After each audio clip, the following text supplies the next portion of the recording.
来看今年的全国语文竞赛，11月23日台中起稿，全台湾拢总2580个位选手参加。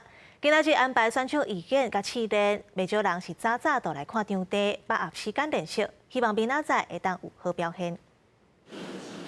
人讲一粒米，百粒汗。时间到。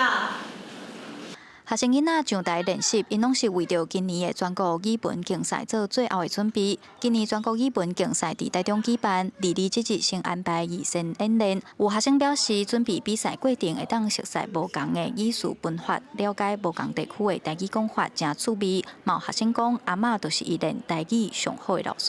生活中有要讲台语，毋过参加这个比赛，你会使熟悉到愈难的词，或者是一寡愈深的台语语法的。 用法安尼，亲像布袋戏，人红的迄个，都有人讲演西嘛，有人讲演书，啊，都是无共种即个理解的方式，啊，都有无共款的即个讲法。我的阿嬷台语足够的，所以即摆比赛的时，我会甲伊练习，伊就是我的老师。 主办单位台中市政府表示，今年有来自全台湾计共2585位选手参加比赛。今年台中市以文学地景做主题，布置多文导览区，希望让大家感受其实文学就存在伫生活当中。我嘛设计真侪甲文学、甲咱阅读有关的部分，哈，咱来做一个文学地景，来介绍给所有来自全国的竞赛员跟他们的家长。